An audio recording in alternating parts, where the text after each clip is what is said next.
Dear student, today we will start block third and political thinker name is Hobbes. We are discuss about the Hobbes political thought. Hobbes is a uh, political thinker who belong in England. Hobbes basically promote the social contact theory and the main advocate of social contact theory. Social contact theory is a theory of origin of the state. Hobbes basically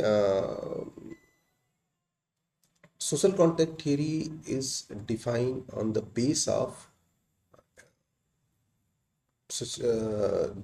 the situation of which country या state और state. Hobbs जो है वह basically England का रहने वाला था और उसके विचारों पे जो है वह इंग्लैंड की परिस्थितियों का सबसे बड़ा प्रभाव पड़ा था। हॉब्स जो है हॉब्स की एक बहुत फेमस कोटेशन है कि I and fear were born twins, मैं और भय दोनों जुड़वा पैदा हुए। एक्चुअली इस स्टेटमेंट के पीछे जो रीज़न है वो यह है कि हॉब्स का जो जन्म हुआ था, जन्म के समय इंग्लैंड की जो सिचुएशन थी वो अनार्कीफुल थी। एक्चुअली दो तरह की आइडियोलॉजी एक साथ इंग्लैंड में रन कर रही थी। एक था जो मोनार्किज्म का सपोर्टर था, एक पक्ष या एक आइडियोलॉजी जो मोनार्किज्म को सपोर्ट कर रही थी, और जो दूसरी आइडियोलॉजी थी जो पार्लियामेंट्री सिस्टम को सपोर्ट कर रही थी। और ये दोनों में उस समय कॉन्फ्लिक्ट था। लोग जो है वह अपनी आइडियोलॉजी के बेस पे या फिर अपने सेल्फ इंटरेस्ट के बेस पे एक दूसरी आइडियोलॉजी को सपोर्ट कर रहे थे, क्योंकि उनको सिर्फ यह दिख रहा था कि हमें कहाँ ज़्यादा से ज़्यादा कौन सा ग्रुप या कौन सी आइडियोलॉजी हमें ज़्यादा बेनिफिशियल होगी या ज़्यादा बेनिफिट प्रोवाइड कराएगी। तो जो हॉब्स की जो आइडियोलॉजी है, हॉब्स का जो विचार है, वह पूरी तरह से जो है वह सिचुएशन बेस है और वह जो है इंग्लैंड की सिचुएशन पे डिपेंड है। मैंने आपको बताया है, फिर मैं बता रहा हूँ कि कोई भी पॉलिटिकल थिंकर हो, हर पॉलिटिकल थिंकर के विचारों पर किसी न किसी का प्रभाव होता है, और जो सबसे ज़्यादा प्रभाव होता है वह उसके खुद की अपनी सिचुएशन, अपनी परिस्थितियों का होता है। वह अपने विचारों का निर्माण अपनी परिस्थितियों के आधार पे करता है, परिस्थितियों के बेस पे करता है, और वह परिस्थितियां ही उसके विचारों को निर्मित करती हैं और बनाती हैं। हॉब्स ने जो ये कोटेशन दिया था कि I and fear were born twins, इसके पीछे उसकी परिस्थितियां ही थी जिसने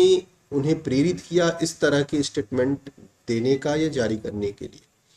क्योंकि जब वो पैदा हुआ था तो उस समय वहां पे इंटरनल कॉन्फ्लिक्ट चल रहा था, गृह युद्ध की सिचुएशन थी इंग्लैंड में।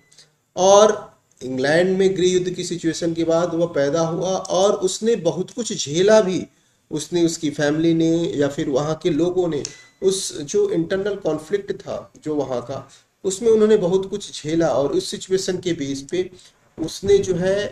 यह सोचा कि यह जो सिचुएशन है, इस सिचुएशन को कैसे हैंडल किया जाए और कौन इसे हैंडल कर सकता है। वह जो है, हालांकि उसके विचारों पे प्रभाव सिचुएशन का भी पड़ा, और दूसरा जो प्रभाव उसके आइडियोलॉजी या विचारों पे पड़ा था वह यह था कि वह जो है गैलीलियो के का जो लॉ ऑफ मोशन है, लॉ ऑफ मोशन से भी बहुत प्रभावित था। और वह उस समय एक विचार जो है, एक आइडियोलॉजी जो है, एक्चुअली वह जो है ऑक्सफोर्ड यूनिवर्सिटी का स्टूडेंट भी था। तो वहीं पढ़ते समय उसको जो है जब यह पता लगा, जब उसने पढ़ा गैलीलियो का लॉ ऑफ मोशन, जब उसने पढ़ा तो उसको यह रियलाइज हुआ कि उस समय तक यह बात फैल चुकी थी कि यह जो प्रकृति है, यह जो नेचर है, यह जो है स्वतंत्र अणु या परमाणु या फिर एटॉम न्यूट्रॉन से जो है, प्रोटॉन न्यूट्रॉन से बने हुए हैं, और जो हमेशा जो है वो मूव करते रहते हैं, गतिशील होते हैं, मूव करते रहते हैं। उसने जो है इसको अपने आइडियोलॉजी का बेस बना लिया। हॉब्स ने जो है इस आइडियोलॉजी को अपने इस कॉन्सेप्ट को जो लॉ ऑफ मोशन है, इस कॉन्सेप्ट को अपनी आइडियोलॉजी का बेस बनाया और अपनी उसने आइडियोलॉजी को इसी आधार पर एक्सप्लेन किया। वह जो है एक भौतिकवादी विचारक था, वैज्ञानिक भौतिकवाद जिसको कहा जाता है। वह एक जो है साइंटिफिक कह सकते हो कि वो मेटलिज्म का सपोर्टर था। और वह जो है, हालांकि आप यह जान लीजिए कि उसके सामने विकल्प हो सकता था कि वह बोधा या फिर मैकियावली की तरह हिस्टोरिकल अप्रोच को अपनाए और पास्ट में क्या हुआ उस आधार पर रिजल्ट निकाल सकता था कि पास्ट में अगर किसी सिचुएशन में क्या हुआ है तो फ्यूचर में उस पर क्या होगा, क्योंकि अगर इतिहास में वह घटना हुई है और उस घटना का परिणाम यह हुआ है तो आगे भी वह घटना होगी तो उसका परिणाम वही होगा, ऐसे रिजल्ट वो निकाल सकता था। लेकिन उसने जो है अपना जो मेथड चुना, उसने अपने स्टडी का या फिर उसने अपने पॉलिटिकल थॉट का जो मेथड चुना, वह उसने उसने जो है वह साइंटिफिक मटेरियलिज्म ही चुना। और उसका जो उसके जो विचारों का, उसके जो आइडियोलॉजी का, उसके जो कॉन्सेप्ट का आधार था,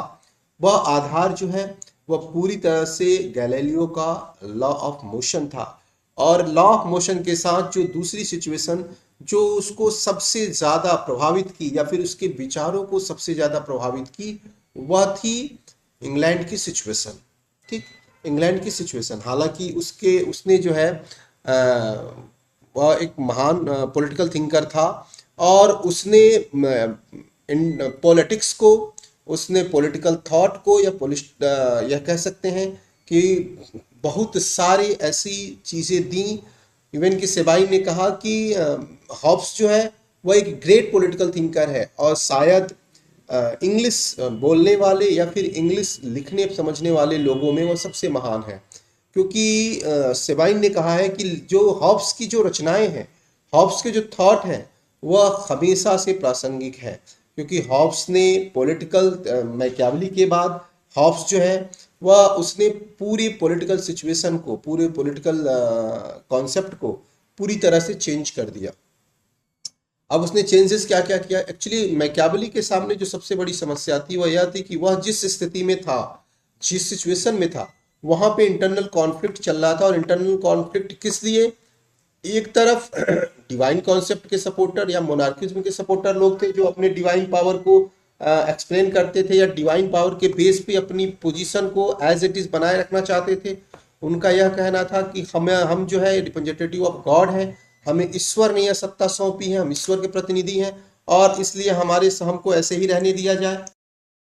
हॉब्स के विचारों पर जो है वो उसके सिचुएशन का बहुत बड़ा असर पड़ा था। उसने हालांकि कई सारी पुस्तकें लिखी जिसमें डी सीवे है, डी कार्पोर है, और लेकिन सबसे महान जिसके लिए हॉब्स को जाना जाता है, जो जो पुस्तक अब तक की सबसे महान हॉब्स की पुस्तक थी और जिस पुस्तक के कारण ही हॉब्स सबसे ज़्यादा पॉपुलर हुआ, वह था उसकी महान और अमर कृति या अमर रचना या एक जो है हिस्टोरिकल बुक, लिवियाथन। लिवियाथन जो कि हॉब्स की सबसे मुख्य पुस्तक है और राजनीति शास्त्र के विद्यार्थी होने के नाते लिवियाथन का महत्व और ज़्यादा है, क्योंकि लिवियाथन में ही उसने अपने ओरिजिन ऑफ स्टेट जो है कॉन्सेप्ट को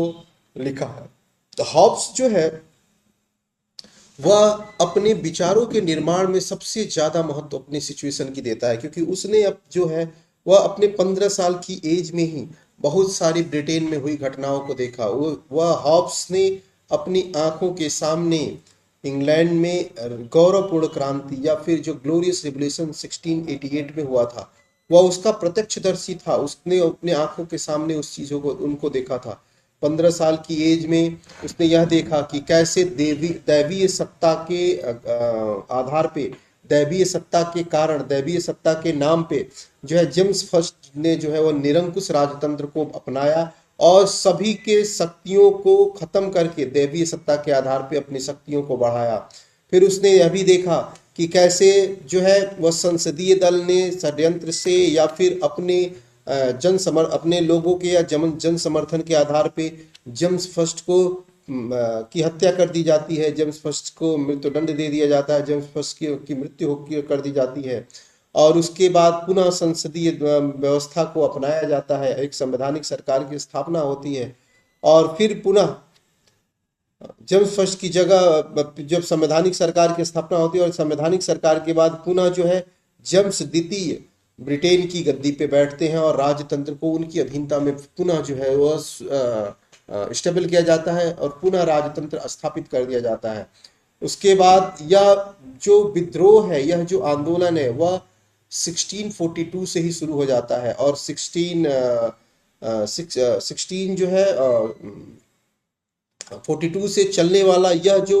कॉन्फ्लिक्ट है, यह जो विद्रोह है, यह जो आंदोलन है, यह जो रिवॉल्ट है, वह अपनी परिणति पे, अपने अंत पे पहुंचता है 1688 के ग्लोरियस रेवोल्यूशन में, जिसमें संवैधानिक सरकार की स्थापना होती है और जो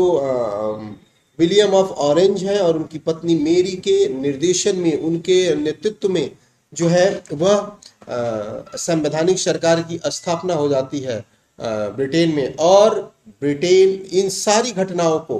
हॉब्स जो है उसने अपनी आंखों से देखा था और तरुण हॉब्स के दिमाग पर, मतलब जब हॉब्स अभी युवा था तो युवा हॉब्स या तरुण हॉब्स के दिमाग पर इन सारी घटनाओं का बहुत ही व्यापक प्रभाव पड़ा था और उसके विचारों के निर्माण में इन घटनाओं का बहुत ही बड़ा योगदान था और वह जो है इन घटनाओं से बहुत ज्यादा प्रेरित भी था। उसके साथ ही साथ ग्लोरियस रेवोल्यूशन तो आप लोगों ने जाना होगा। ग्लोरियस रेवोल्यूशन एक ऐसा रेवोल्यूशन था जिस ग्लोरियस रेवोल्यूशन इस कारण से कहा जाता है कि उसमें जो एक बूंद भी रक्त नहीं बहा था, किसी से के साथ कोई मारपीट या किसी तरह का कोई जो है वह यह कहा जा सकता है कि किसी तरह कोई हिंसात्मक कार्रवाई नहीं हुई थी, कोई वायलेंस नहीं हुआ था। विदाउट वायलेंस और रिवॉल्ट हुआ था, वह जो है आंदोलन हुआ था और उस आंदोलन ने ब्रिटेन की पूरी सत्ता को परिवर्तित कर दिया था। जो ब्रिटेन राजतंत्र का समर्थक था, राजतंत्र से गवर्न हो रहा था,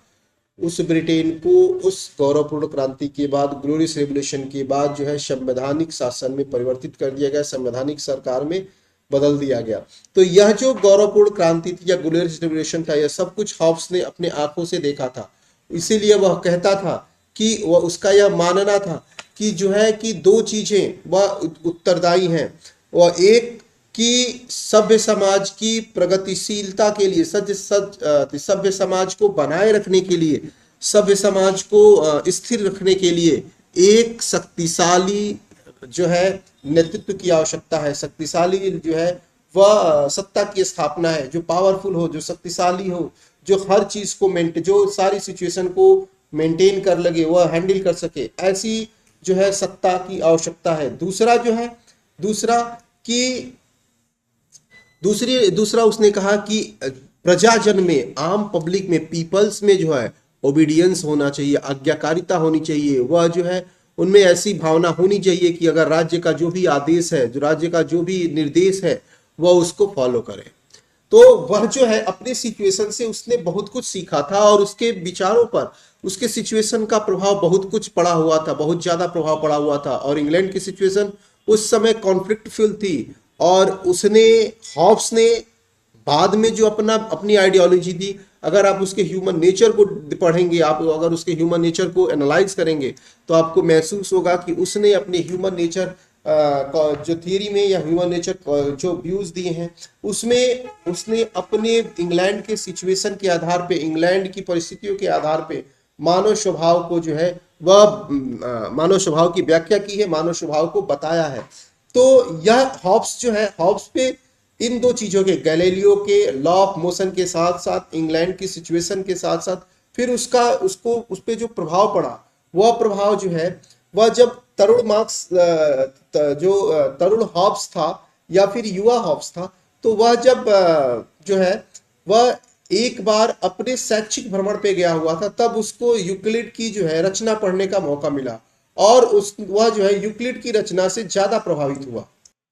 जब वह एजुकेशनल टूर में यूक्लिड की रचनाओं के संपर्क में आया, तब उसको ज्यामिति से प्रेम हुआ और तब उसने ज्यामिति को पढ़ा। उस एजुकेशनल टूर पे वह उसने यूक्लिड की रचनाओं को पढ़ा और ज्यामिति को समझा और उसके बाद उसके विचारों पर ज्यामिति का भी या ट्रिग्नोमेट्री का भी प्रभाव देखा जाने लगा। और हॉब्स जो है हॉब्स अपने विचारों पर इन सभी प्रभाव के साथ वह जो है ज्यादा से ज्यादा सारगर्भित और ज्यादा से ज्यादा जो है रिस्पॉन्सिबल दिखाई देने लगा। आप जब उसकी बुक आप उसकी जब रचनाओं का अवलोकन करते हैं या फिर जब आप उसके सिद्धांतों का अध्ययन करते हैं तो आपको महसूस होगा कि हॉब्स की रचनाएं जो हैं वह हॉब्स के जो विचार हैं वह सारगर्भित है। हॉब्स ने अपने विचारों के माध्यम से हर चीज को एक वैज्ञानिक ढंग से प्रस्तुत करने का प्रयास किया है और उसे वैज्ञानिक ढंग से सिद्ध करने का भी प्रयास किया है। और यह सारी चीजें उसकी परिस्थितियां, उसके उसकी जो सिचुएशन थी, उसके जो प्रभाव थे, उन सब का वह द्योतक थी और उसने बहुत ही सिस्टमैटिक ढंग से इन सारी चीजों को प्रस्तुत किया था। हॉब्स जो है, हॉब्स के जब हम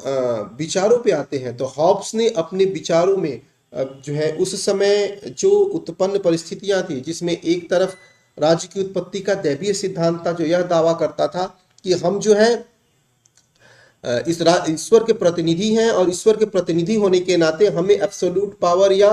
सर्वोच्च शक्ति को यूज करने का अधिकार है। और दूसरी तरफ संवैधानिक सरकारें हैं, जो संवैधानिक सरकारें या संसदीय सरकारें यह दावा करती थी कि यह जो सरकार है, यह जो पावर है, यह जो सत्ता है, वह लोगों की सहमति के आधार पे ही संभव है, अपने आधार पे या फिर इस सिद्धांत के आधार पे नहीं कि राज्य जो है वह दैवीय सिद्धांत का प्रतिनिधि है या फिर वह जो है ईश्वर का प्रतिनिधि है और इस कारण से वह एब्सोल्यूट पावर को यूज करेगा।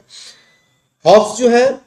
हॉब्स का जो मूल उद्देश्य था वह यह था कि किसी भी अनार्की की सिचुएशन को हैंडल करने के लिए, किसी भी अनार्की की सिचुएशन से बाहर निकलने के लिए जो सबसे महत्वपूर्ण वस्तु होती है, जो सबसे महत्वपूर्ण स्थिति होती है, वह यह होती है कि वहां पे एक ऐसा स्टेबल गवर्नमेंट हो, एक ऐसी शक्तिशाली पावरफुल जो है सत्ता हो, जो अथॉरिटी हो, जो इस अनार्की की सिचुएशन को आसानी से हैंडल कर ले और वह जो है वह एब्सोल्यूट पावर को यूज करे और उसके बाद वह लोगों को, वह जनता को पूरी तरह से अपने कंट्रोल में रखे। साथ ही साथ उसका जो दूसरा ऑब्जेक्टिव था वह यह था कि जनता में भी अपने शासक के प्रति, अपने राजा के प्रति, अपने सत्ता के प्रति, अपने शासन के प्रति समर्पण हो और आस्था हो, उसमें विश्वास करता हो, उसके प्रति समर्पण हो, समर्पित हो और उसमें जो है वह नेचुरली ओबीडियंस हो कि वह जो है राजा या शासक को की आदेशों का वह अपनी इच्छा से, अपने आचरण से, अपने व्यवहार से ही पालन करे। क्योंकि जो हॉब्स था, हॉब्स ने इस सिचुएशन की अपने अपने समय में उत्पन्न जो इस अनार्की की सिचुएशन की, इस परिस्थितियों का जब अवलोकन किया, जब उसको डीपली एनालाइज किया तो उसने इसके कारण को तो पता कर लिया। कारण के बाद जब उसने समाधान को पता किया तो समाधान के मामले में उसने इन चीजों को आइडेंटिफाई किया कि अगर यहाँ पे, चूंकि आपको मैंने अभी बताया कि यहाँ पे हॉब्स ने अपने समय में यह देखा कि एक राजा के बाद दूसरी तरह की शासन व्यवस्था, फिर दूसरी जैसे जो है मोनार्किज्म, मोनार्किज्म के बाद फिर पार्लियामेंट्री सिस्टम, पार्लियामेंट्री सिस्टम के बाद फिर जो है फिर मोनार्किज्म, फिर उसके बाद पार्लियामेंट्री सिस्टम। तो वह कहता है कि ऐसी सिचुएशन आती है कि हर कुछ दिनों बाद एक नई सत्ता स्थापित हो जाती है। तो इस स्थिति से निपटने के लिए, ऐसी सिचुएशन को दोबारा न आने के लिए या फिर ऐसी सिचुएशन को रिवाइव होने से रोकने के लिए हॉब्स कहता है कि एक ऐसी सत्ता चाहिए, एक ऐसा पावरफुल चाहिए, एक ऐसा पावर चाहिए, एक ऐसी अथॉरिटी चाहिए जो इस सिचुएशन को हैंडल करे, आसानी से इस पे कंट्रोल करे और लोगों को जो है, लोगों का जो नेचर है, लोगों का जो स्वभाव है, उसके अनुरूप न चल के वह अपनी सत्ता के अनुरूप जो भी संभव हो, जो उस राज्य की सुरक्षा के लिए, उस राज्य को बनाए रखने के लिए, उस राज्य की सिचुएशन को हैंडल करने के लिए जो भी संभव हो वह उसको प्रयास करे और उसको कंट्रोल करे। इसके लिए वह एक एब्सोल्यूट मोनार्क या फिर एब्सोल्यूट प्रिंस की बात करता है, एक ऐसी सत्ता की बात करता है जो पूरे पब्लिक पे, पूरे पीपल्स पे अपना पावर रखे, अपनी सत्ता रखे और वह सारे लोग उसके आदेशों का पालन करें। Thank you.